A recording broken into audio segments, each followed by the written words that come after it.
Welcome to the Smart Business Revolution. Revolution. Revolution. Revolution. You want a revolution? You say you want a revolution? Revolution.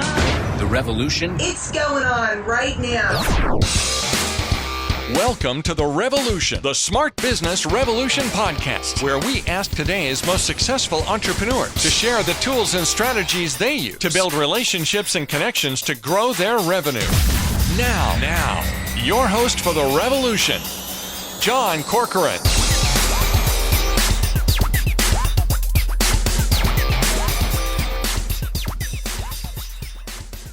All right. Welcome, everyone. John Corcoran here. I am the host of the Smart Business Revolution podcast. This is a live episode we're doing here today. And our topic today is how to build thought leadership using a podcast and content marketing.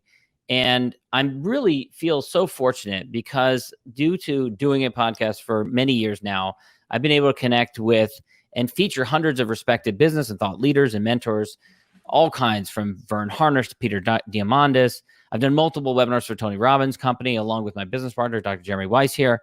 I've even been invited to speak on stage alongside Malcolm Gladwell and Shaquille O'Neal. It's all because of podcasting and all because of a deliberate, focused strategy. So we're going to talk all about that here today. And with me, of course, Dr. Jeremy Weisz. Thanks, John. I want to call you Dr. Corcoran, although I don't know if we can. You have a Juris Doctor. But yeah, people can check out Inspired Insider as well. And I've done, probably thousands of episodes at this point in podcasts. That's right. So what are we going to talk about? We are going to talk about building thought leadership, which so many people, they realize the value of being a respected thought leadership, having thought leadership in your field, but they're not sure how to go about it. So we're going to talk about that. But first, before we get into that, this episode is brought to you by Rise25 Media, where we help B2B businesses get clients, referrals, and strategic partnerships with done-for-you podcasts and content marketing. You're listening or watching a podcast right now. And if you've ever thought, I want to be a thought leader, or if you ever thought, should I start a podcast? Well, we say yes. I've been saying it for as long as I've been doing a podcast because of the tremendous value that flows to your life. So if you want to learn more about how to do it, you can go to our website, rise25.com, or email us support@rise25media.com. All right. So Jeremy. I was just trying to throw you off because I was just trying to make you jump in. And I'm going to see if is he going to go back to talking about what we actually do or not. So that's right. You passed the test. You have drilled me well to make sure to not skip over the sponsor message, which we do advocate doing for all of our clients. But 3 ways to create thought leadership. And it might not be exactly what you think. I think you might be a little bit surprised by some of the strategies for building thought leadership that we advocate. So Jeremy, to start with, of course, this is the most obvious one. Creating a podcast actually generates thought leadership content. It generates a body of work, and that content can be pushed across multiple different channels. So talk a little bit about the importance of that.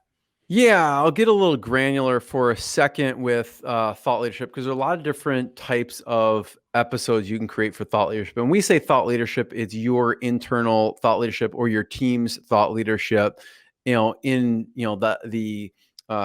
The other part of that is actually featuring other people. So what we're talking about is not featuring other people, but talking about your thought leadership. And there's a couple different types that we recommend. And when you produce this thought leadership, it can go across, as you know, with the podcast, it goes across, 10, 15, great guess. Thanks, Bradley. 20 different channels, because it goes on goes on Spotify, iTunes, Stitcher, Google Play. You can put it on Facebook, LinkedIn, Twitter, wherever you want. So it goes across all these channels. But what do you create?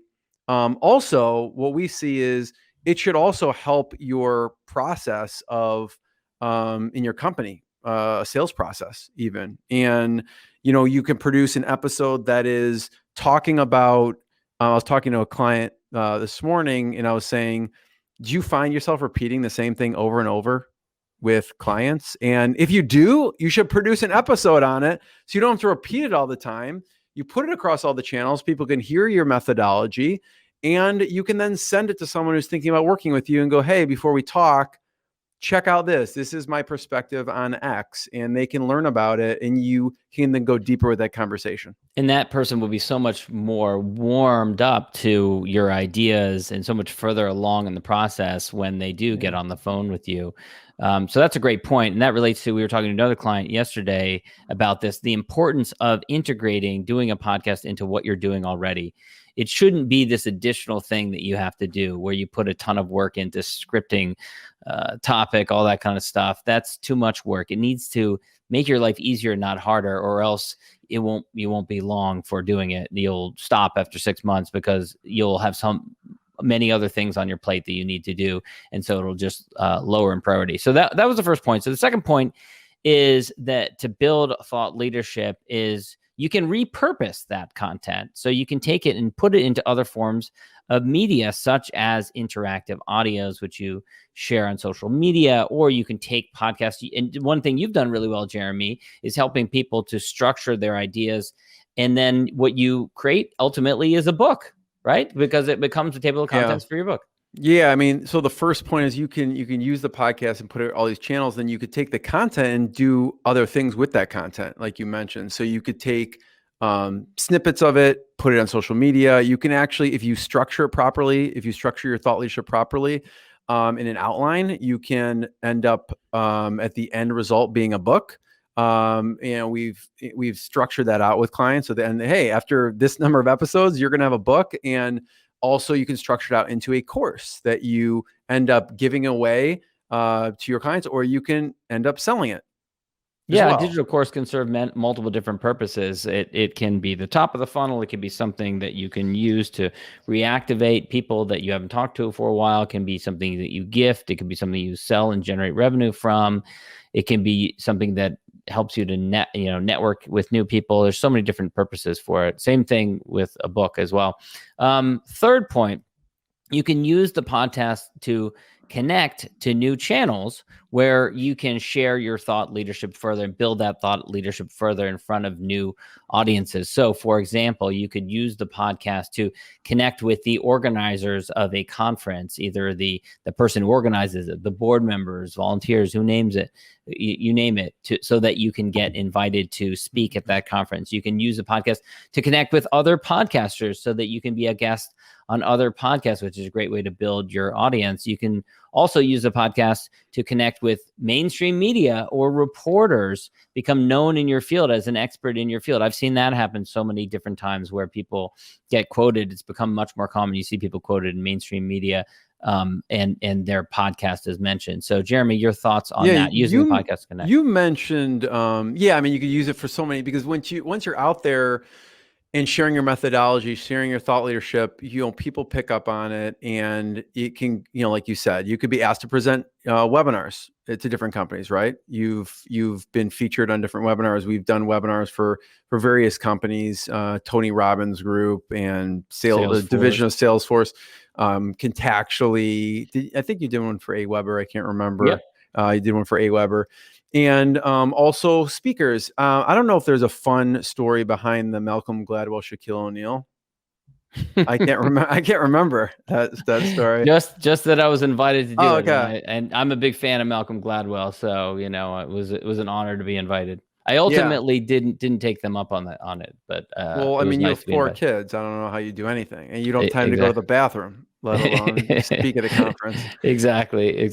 So then just to wrap up the one more bonus point, and this is a slightly different point. So the previous point was using the podcast to connect with new channels so that you can share your thought leadership through those channels, whether it's speaking on stage, speaking on podcast, getting quoted in books. That's another one. I've, interviewed people on my podcast who are authors, and then they're writing their next book and they reach back out to me and then they feature me in their book, which has happened with you as well. So it's really cool strategy as well. And then the fourth piece is networking with other thought leaders who then will develop the respect for you and what you do.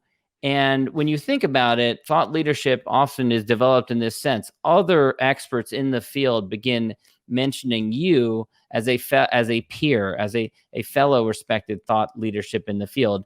And it's very difficult to become a respected thought leader in your field without having that respect. And so you can very much go about earning it, assuming you have something important to say, significant to say in your field, but you can go about earning it by nurturing these relationships with the others who are already respected thought leaders in your particular field. Any thoughts on that, Jeremy? No, I think you're exactly right. I mean, it's all about relationships in the end. Forming relationships with and giving to. For us, it's about relationships and giving to those relationships. We're always thinking, how do we give first? How do we give to those relationships? How do we help those people and serve them with whatever they're working on, in their life or business? I have people all the time, they say, oh, I have this, that's in a side comment, I have this health issue I'm dealing with or whatever, and I happen to have expertise in that. And people say, oh, I have this, this legal thing, and you happen to have expertise in that. So it may not even be serving that person in what we do as a business, but just as a human being to human being. Yeah. It's funny because there are those who think that in order to develop thought leadership, you need to go retreat to your writing cabin or your office and spend months, years generating content, writing maybe books, writing articles, churning out that kind of stuff. And that might work in certain fields. That might work maybe in academia still. But the approach that we advocate is more of a people-based approach, which is to build those relationships. And through the building of those relationships and at the same time, concurrently generating the content, you will become that respected thought leader, and you will have such a stronger network through that process. Yeah, I think to that point, John, when we think of it, it's, we called Rise25 because we believe in rising tides lift all boats. And so there's other people who really have thought leadership around relationships that we are huge advocates for. And we're talking about them and their work and promoting their work, and not just us. So the thought leadership is also sharing where some of our ideas and some of the people we respect, we respect, John Ruhlin and what he does with his, giftology and his company. We respect Ian Garlic and what he does with helping people get their, case stories out there, and his podcast. There's so many people we learn from, and we, perpetuate what they're working on. Absolutely. Well, just to wrap things up, Jeremy, where can people go to learn more about yourself and Rise25? Yeah, they can go to rise25.com, or you can go to the About page there, and it kind of we have a video that we created, and you kept in some of the outtakes in that video.